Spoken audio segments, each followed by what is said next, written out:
Today's manna, the possessor of heaven and earth. Bible verses. Genesis 14:18.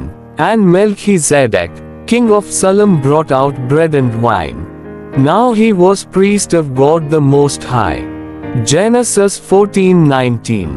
And he blessed him and said, Blessed be Abram of God the Most High, possessor of heaven and earth. Genesis 14:21. And the king of Sodom said to Abram, Give me the people, and take the possessions for yourself. Genesis 14:22. But Abram said to the king of Sodom, I have lifted up my hand to Jehovah, God the Most High, possessor of heaven and earth. Genesis 14:23. That I will not take a thread or a sandal tongue or anything that is yours, lest you say, I have made Abram rich. Words of ministry. After Abraham brought back all the goods, including his nephew Lot and his goods and the women and the people, the king of Sodom went out to meet him at the valley of Shaveh. Abraham had learned the lesson. He did not consider the goods as trophies of his hard-fought battle and that he deserved them. He took a certain stand and showed others that, other than Jehovah, no one could give him anything.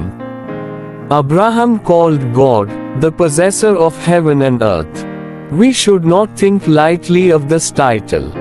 This means that because of Abraham's stand for the Lord, heaven became the Lord's, and the earth became the Lord's. God was no longer the Lord of heaven only, but the possessor of heaven and earth.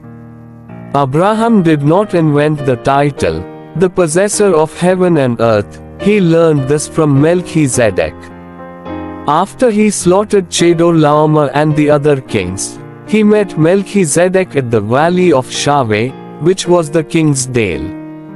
Melchizedek came to him with bread and wine and blessed him because a man stood on earth for God. Melchizedek was able to proclaim God as the possessor of heaven and earth.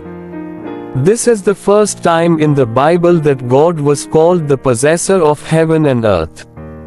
After Abraham won the victory on earth, God was called the possessor of heaven and earth.